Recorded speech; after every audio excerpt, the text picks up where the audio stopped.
ঘূর্ণিঝড় মিগজাম অনেকটাই দুর্বল হয়ে গিয়ে এখন যেটা আছে সুস্পষ্ট নিম্নচাপ, অর্থাৎ যেটা আমরা বলি ওয়েলমার্ক লো প্রেশার এরিয়া আছে মূলত হচ্ছে north east Telangana, interior Orissa এবং সাউথ ছত্তিশগড় এই অঞ্চলটার উপরে আগামী 6 ঘন্টা আরো দুর্বল হয়ে নিম্নচাপে পরিণত হবে।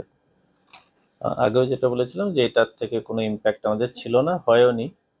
এখনো যেটুকু আছে সেটা হচ্ছে আজকে 6 তারিখ এবং আগামীকাল 7 তারিখ দক্ষিণবঙ্গের জেলাগুলোতে খুব হালকা বৃষ্টির একটা সম্ভাবনা থাকছে। মূলত মেঘলা থাকবে 7 তারিখ অবধি। 8 তারিখ থেকে কিন্তু আকাশ পরিষ্কার হবে আর কি। এবং ন্যাচারালি 8 তারিখের পর থেকে কিন্তু রাতের তাপমাত্রা গ্র্যাজুয়ালি কমা শুরু হবে। এক্সপেক্টেড যে 10 তারিখের পরে হয়তো কলকাতায় 20-র নিচে তাপমাত্রা নামবে। এখন প্রায় 21 চলছে, মাঝে 22ও হয়ে গেছিল। তো যতক্ষণ ক্লাউডিনেসটা থাকবে অর্থাৎ মেঘলা থাকবে ততক্ষণ কিন্তু রাতের তাপমাত্রা কমবে না, মানে আগামীকাল 7 তারিখ অবধি। 8 তারিখ থেকে এক্সপেক্টেড যে ধীরে ধীরে এই আকাশ পরিষ্কার হবে, উত্তর পশ্চিম দিক থেকে হাওয়া শুরু হবে এবং রাতের তাপমাত্রা অর্থাৎ মিনিমাম টেম্পারেচার কমা শুরু হবে।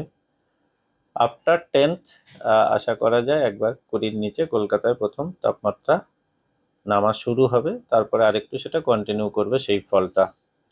আর এই দুদিন যেহেতু মেঘলা থাকবে, ম্যাক্সিমাম টেম্পারেচারটাও অনেকটাই কম থাকবে মেঘলা থাকার জন্য।